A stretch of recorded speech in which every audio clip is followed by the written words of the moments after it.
আসসালামু আলাইকুম। আজকের সামারি বইতে স্বাগত জানাচ্ছি। আজকের বই 'brave new world'. 'Brave new world' বইটির লেখক অ্যালডাস হাক্সলি। অ্যালডাস হাক্সলি ছিলেন একজন বিখ্যাত ইংরেজ লেখক এবং দার্শনিক। তিনি তার এই ডিস্টোপিয়ান উপন্যাসের জন্য বিশ্বজুড়ে পরিচিত, যেখানে তিনি বৈজ্ঞানিক অগ্রগতির সম্ভাব্য বিপদ এবং ভবিষ্যতে সমাজ কিভাবে যান্ত্রিক হয়ে উঠতে পারে তা নিয়ে গভীর আলোচনা করেছেন। শুরু করছে আজকের বই 'ব্রেভ নিউ ওয়ার্ল্ড'। কল্পনা করুন এমন একটি পৃথিবীর কথা যেখানে সবাই সুখী, কারোর কোনো দুঃখ নেই, কোনো অভাব নেই। শুনতে তো স্বর্গের মতো লাগছে, তাই না? কিন্তু যদি বলি এই সুখের বিনিময়ে তাদের স্বাধীনতা, চিন্তাশক্তি এবং মানবিকতা কেড়ে নেওয়া হয়েছে। আজকের সামারি বইয়ের ভিডিওতে আমরা অ্যালডাস হাক্সলির কালজয়ী উপন্যাস 'ব্রেভ নিউ ওয়ার্ল্ড' সম্পর্কে জানব। ১৯৩২ সালে লেখা এই বইটি জর্জ অরওয়েলের 1984 বা ১৯৮৪ এর মতোই একটি ডিস্টোপিয়ান বা ভবিষ্যৎ পৃথিবীর গল্প বলে। তবে পার্থক্য হলো 1984-এ, অর্থাৎ বইয়ের নাম এটা, এই বইতে মানুষকে ভয় দেখিয়ে শাসন করা হতো।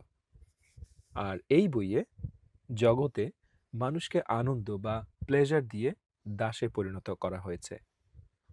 এখানে মানুষ নিজের শেকল নিজেই ভালোবাসে। চলুন এই অদ্ভুত দুনিয়ায় প্রবেশ করা যাক। প্রথম অধ্যায়, মানুষ তৈরির কারখানা, সেন্ট্রাল লন্ডন হ্যাচারি। এই পৃথিবীর মূল মন্ত্র হল কমিউনিটি, আইডেন্টিটি, স্টেবিলিটি। এখানে মানুষের জন্ম কোনো মায়ের গর্ভে হয় না, বরং টেস্ট টিউবের মাধ্যমে ল্যাবরেটরিতে মানুষ তৈরি বা উৎপাদন করা হয়। মা বা বাবা শব্দগুলো এখানে অশ্লীল গালি হিসেবে বিবেচিত হয়। মানুষকে জন্মের আগেই ৫টি ভাগে ভাগ করে ফেলা হয়: আলফা, বিটা, গামা, ডেল্টা এবং এপসিলন। আলফা এবং বিটারা হলো সমাজের উঁচু শ্রেণীর জন্য, যারা বুদ্ধিমান, আর বাকিদের বোকানভস্কি প্রসেস এর মাধ্যমে ক্লোন তৈরি করে রাখা হয়, যাতে তারা শুধু কায়িক শ্রম দিতে পারে। ছোটবেলা থেকেই তাদের ব্রেইনে হিপনোপিডিয়া বা ঘুমের মধ্যে শিক্ষা দেওয়া হয়। তাদের শেখানো হয় বই এবং ফুলকে ঘৃণা করতে, যাতে তারা জ্ঞান অর্জন না করে এবং প্রকৃতির প্রেমে পড়ে কাজে ফাঁকি না দেয়। সোজা কথায় তাদের এমনভাবে প্রোগ্রাম করা হয় যাতে তারা নিজেদের দাসত্বকে ভালোবাসে। দ্বিতীয় অধ্যায়, দ্য রিজার্ভেশন বা অসভ্যদের গ্রাম। লন্ডনের এই কৃত্রিম জগৎ থেকে দূরে নিউ মেক্সিকোতে একটি রিজার্ভেশন এলাকা আছে, যেখানে তথাকথিত স্যাভেজ বা অসভ্যরা থাকে। এই উপন্যাসের অন্যতম চরিত্র বার্নার্ড এবং তার বান্ধবী লেনিনা সেখানে ঘুরতে যায়। সেখানে গিয়ে তারা দেখে মানুষ স্বাভাবিকভাবে জন্মায়, বুড়ো হয়, অসুস্থ হয় এবং নোংরা পরিবেশে থাকে। সেখানেই তাদের দেখা হয় জন নামের এক যুবকের সাথে। জনের মা লিন্ডা আসলে লন্ডনেরই মানুষ ছিলেন, যিনি ভুলবশত সেখানে আটকা পড়ে গিয়েছিলেন। জন সেই গ্রামে বড় হলেও সে শেক্সপিয়ারের নাটক পড়ে জীবন সম্পর্কে জেনেছে। সে এই রিজার্ভেশনের জীবন এবং লন্ডনের আধুনিক জীবনের মাঝখানে এক অদ্ভুত চরিত্র। বার্নার্ড এবং লেনিনা জনকে লন্ডনে নিয়ে আসার সিদ্ধান্ত নেয়। জন শেক্সপিয়ারের নাটক দ্য টেম্পেস্ট থেকে লাইন ধার করে এই নতুন জগৎকে বলে, ও ব্রেভ নিউ ওয়ার্ল্ড। তৃতীয় অধ্যায়, স্বপ্নের লন্ডন নাকি দুঃস্বপ্ন। লন্ডনে এসে জন বা দ্য স্যাভেজ প্রথমে চমকে যায়, কিন্তু খুব দ্রুতই তার মোহভঙ্গ হয়। সে দেখে এখানে মানুষের কোনো আবেগ নেই, সবাই মেশিনের মতো। এখানে যখনই কারো মন খারাপ হয় তার সোমা নামের একটা তারা ড্রাগ নেয়, যা তাদের সব দুঃখ ভুলিয়ে কৃত্রিম সুখে ভাসিয়ে দেয়। জন আরও দেখে যে এখানে ফিলিংস বা অনুভূতির কোনো মূল্য নেই, আছে শুধু ফিলিস, এক ধরনের সিনেমা যেখানে দৃশ্য ও শব্দের সাথে স্পর্শ অনুভব করা যায়।